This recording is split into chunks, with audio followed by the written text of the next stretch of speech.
Friends, నా vote ముసాయిదా అంటే డ్రాఫ్ట్‌లో లేదు. నేనేం చేయాలి?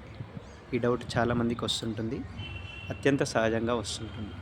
అయితే మనకు election commission of India, Telangana election commission అభ్యంతరాలు, విజ్ఞప్తులు, అప్పీల్ అండ్ క్లెయిమ్స్ కోసం మనకు సమయం ఇచ్చారు. అంటే ఈ రోజు నుంచి 17/8/2026 నుంచి 16/9/2026 వరకు మనకు సమయం ఇచ్చారు.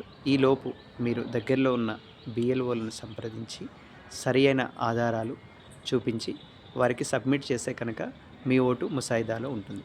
అలాగే వీరే కాకుండా 2002 ఓటుకు లింకప్ చేయని వాళ్ళు కూడా చాలామంది ఉన్నారు. అంటే దానికి మ్యాపింగ్ సరిగా చేయకుండా కూడా ముసాయిదాలో వాళ్ళు ఓటు కోల్పోయారు. అంటే వారి పేరు ఉండకపోవచ్చు.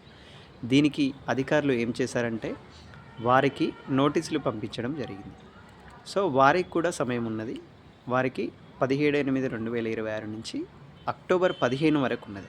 ఆలోపు వాళ్ళు కూడా సరైన ఆధారాలు సమర్పిస్తే గనక వారి ఓటు కూడా ఖచ్చితంగా ముసాయిదాలో చేర్చడం జరుగుతుంది. అంటే ఉన్నత అధికారులు, ఎలక్షన్ కమిషన్ అధికారులు సంతృప్తి చెందితే, ఇది సరైనది అని భావిస్తే వారి ఓటు ఖచ్చితంగా ఉంటుంది.